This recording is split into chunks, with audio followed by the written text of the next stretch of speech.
Have you ever realized that staying silent can be just as harmful as speaking the wrong words? This is Alina. She was a successful speechwriter in her early 40s. She had a reputation for being able to take a nebulous idea or a jumbled set of thoughts and shape them into a powerful message that moved people.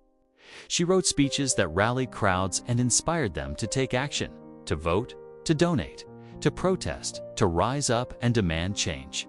But when it came to her own life, Alina had a different strategy. At home and in social settings, she allowed others to dominate conversations even when she had valuable insights to offer. She let her husband plan their vacations. She let her friends vent about their problems without offering her own perspective. She even let her parents make decisions that affected her siblings and her without voicing her opinion. At work, she was known for her powerful writing. But behind the scenes, she spent a lot of time rewriting other people's words.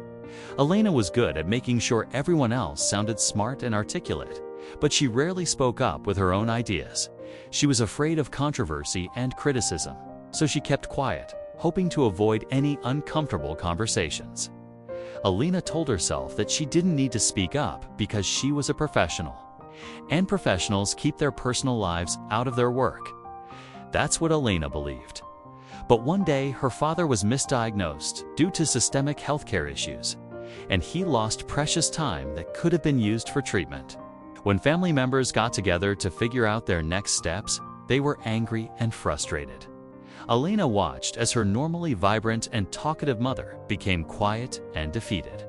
Her siblings, usually so full of energy and ideas, were reduced to hushed whispers. Even her usually boisterous father sat slumped in his chair, his eyes downcast. For the first time, Alina saw the impact of their silence. It was a heavy, suffocating silence that allowed the problem to fester and grow. That's when Alina started speaking up.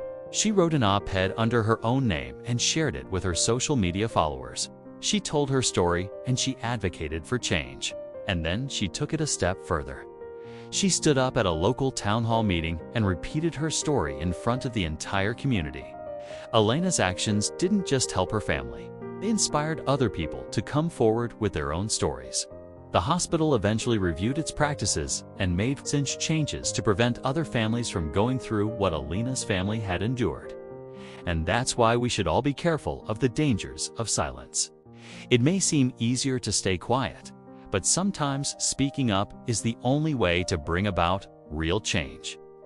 This was a character in a larger story. To find out more, follow the link in the description below. Thank you for watching.